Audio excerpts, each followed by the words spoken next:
हरे कृष्णा। सभी का स्वागत है। भगवत गीता का सुंदर पाठ चल रहा है। भगवत गीता का 5वां अध्याय कर्म योग कृष्ण भावना भावित कर्म के बारे में यहाँ कृष्ण हमें बता रहे हैं। इससे पहला अध्याय था चौथा, जिसे हम दिव्य ज्ञान कहते हैं।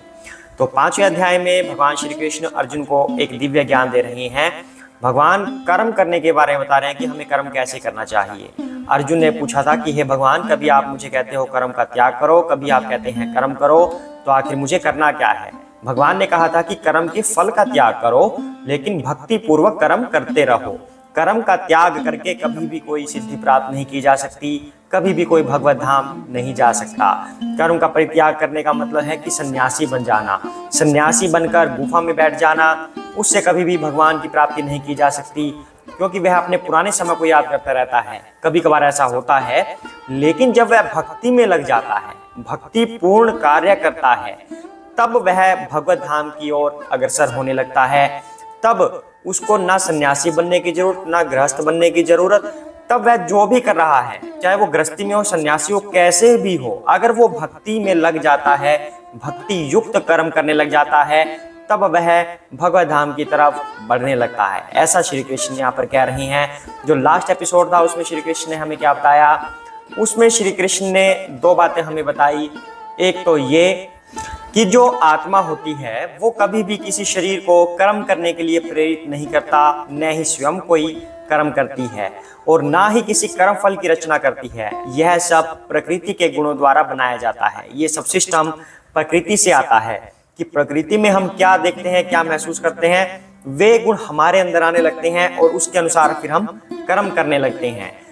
दूसरा, भगवान ने क्या बताया कि परमेश्वर किसी के पाप या पुण्य को ग्रहण नहीं करते, अर्थात भगवान कभी भी किसी के पाप के लिए या किसी के पुण्य के लिए उत्तरदायी नहीं होते। यह कार्य इंसान द्वारा स्वयं किया जाता है, उस शरीर द्वारा स्वयं किया जाता है। मन बुद्धि अहंकार उस शरीर से ये कार्य करवाता है। कैसे करवाता है? अज्ञानवश। इंसान अज्ञानवश मोहग्रस्त हो जाता है। मान लीजिए आप प्रकृति में उसने कुछ ऐसी चीज देख ली जिसको देखकर उसे लगा कि मुझे भी इस तरह से मजा करना चाहिए, तो इस तरह का मजा करने के लिए मुझे क्या कर्म करना पड़ेगा, वह यह सोचकर उसके अनुसार कर्म करने लगता है, चाहे वह कर्म सही हो या गलत हो। अगर उसने गलत कर्म किया तब वह पाप का भागीदार हो जाएगा ऑटोमेटिकली। ऐसा श्री कृष्ण ने हमें बताया है लास्ट एपिसोड में। इस तरह भगवान किसी के पाप पुण्यों के लिए भागीदार नहीं होते। भगवान बिल्कुल न्यूट्रल रहते हैं। इंसान स्वयं अपने लिए पाप या पुण्य के कर्म सेलेक्ट करता है। तो ये जो मोहग्रस्त होता है इंसान अज्ञान की वजह से, यह उसके वास्तविक ज्ञान को आच्छादित किए रहता है, यानी कि कवर करके रखता है। इंसान वैसे तो जो जीव होता है वो परमात्मा का एक अंश होता है, इसलिए उसके अंदर पूर्ण ज्ञान होता है, लेकिन जो अज्ञानता का अंधकार होता है वह उसके उस ज्ञान को ढक कर रखता है। ऐसा भगवान कह रहे हैं। अब आगे बढ़ते हैं, भगवान इस संदर्भ में और क्या कहेंगे। हरे कृष्णा। उससे पहले हम भगवान की और श्री गुरु महाराज की वंदना कर लेते हैं। ओम अज्ञानतिमिरान्धस्य ज्ञानाञ्जनशलाकया चक्षुरुन्मीलितं येन तस्मै श्री गुरुवे नमः। श्री कृष्ण चैतन्य प्रभु नित्यानंद श्री अद्वैत गदाधर श्रीवासादि गौर भक्त वृंदा। हरे कृष्णा कृष्णा कृष्णा हरे हरे, हरे राम राम राम हरे हरे। हरे कृष्णा। आइए आगे बढ़ते हैं। ज्ञाने तो तत्ज्ञानम येषां नाशितम् आत्मनः तेषामादित्यवज्ञानं प्रकाशयति तत्परम। हरे कृष्णा। किंतु जब कोई उस ज्ञान से प्रबुद्ध होता है जिससे अविद्या का नाश होता है, तो उसके ज्ञान से सब कुछ उसी तरह प्रकट हो जाता है जैसे दिन में सूर्य से सारी वस्तुएं प्रकाशित हो जाती हैं। हरे कृष्णा। तो यहाँ पर भगवान कह रहे हैं कि जब इंसान पूर्ण ज्ञान ले लेता है, वैसे तो पूर्ण ज्ञानी वह होता है, लेकिन अज्ञानता उसका पर्दा करके रखती है, अज्ञानता उसके ऊपर अंधकार बनाए रखती है, एक कवरिंग करके रखती है, जिससे उसका ज्ञान ढक जाता है और इंसान मोहग्रस्त हो जाता है। लेकिन जब वह किसी गुरु के शरण में जाकर या किसी भी तरह से ज्ञान अर्जित कर लेता है, तब वह अंधकार दूर हो जाता है, वह अंधेरे का जो कवरिंग है वह दूर हो जाती है। तब उसे साफ साफ सब कुछ दिखाई देने लगता है। जैसे भगवान ने एक एग्जाम्पल लिया है कि सूर्य के प्रकाश का। अगर सूर्य का प्रकाश हो तो हमें सभी चीजें दिख रही हैं, जिसका जैसा स्वरूप है वैसा दिख रहा है। लेकिन जब सूर्य छिप जाता है या अंधकार हो जाता है तब हमें चीजें कैसे दिखती हैं।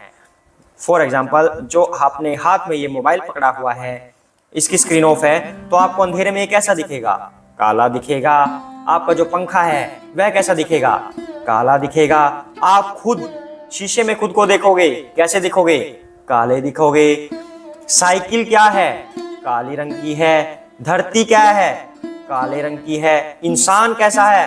काले रंग का है। मतलब कोई भी चीज जब भी हम देखने की कोशिश करें, सूर्य के प्रकाश से अंधकार की तरफ आने पर, जब सूर्य का प्रकाश ना हो, अंधेरा हो, तब हमें हर चीज अंधकारमय दिखती है, काली दिखती है। लेकिन जैसे ही सूर्य की रोशनी उस पर पड़ी तब क्या होगा? इंसान कैसा है? इस तरह का है, ब्राउन सा कलर है।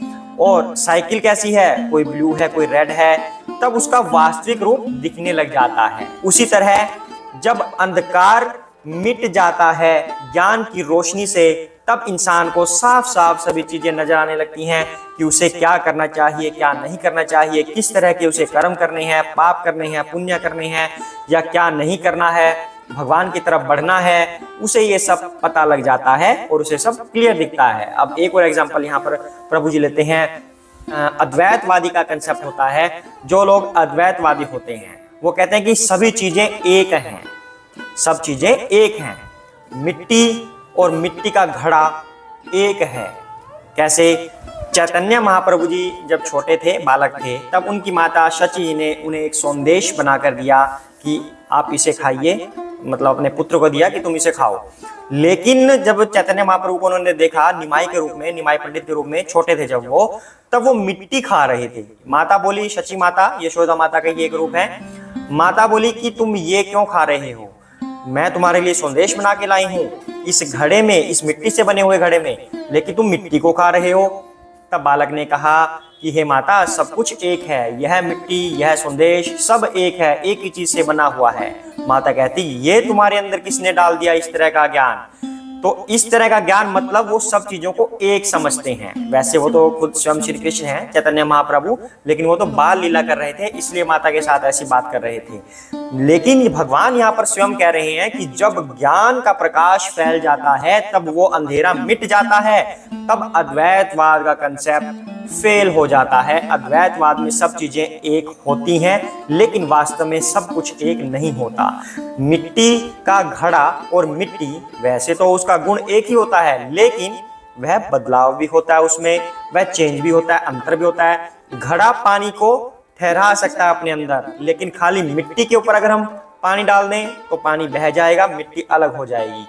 इसी तरह मिट्टी हुई तो एक, लेकिन दोनों के स्वरूप फिर भी अलग हैं। इसी तरह हर चीज अलग होती है। अद्वैतवाद ये भी मानता है कि जीव और परमात्मा एक हैं, आत्मा और परमात्मा एक है, प्रकृति और जीव एक है, लेकिन एक तो नहीं है, अलग अलग हैं।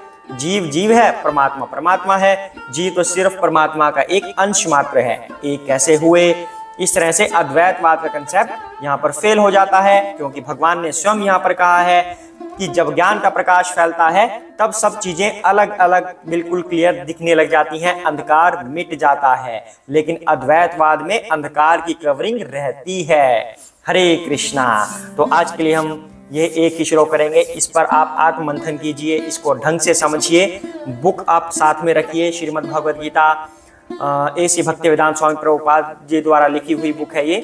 श्री कृष्ण ने स्वयं जो बोला है वही इस बुक में लिखा हुआ है। आप इस बुक को सामने रखिए, फॉलो कीजिए और इस श्लोक का मंथन कीजिए। अगर आपको इसमें कोई डाउट होता है तो आप पूछ सकते हैं। हरे कृष्णा। आगे हम कल करेंगे, सभी साथ में बोलेंगे जय श्री कृष्ण चैतन्य प्रभु नित्यानंदा श्री अद्वैत गदाधर श्री वसादि गौर भक्त वृंदा।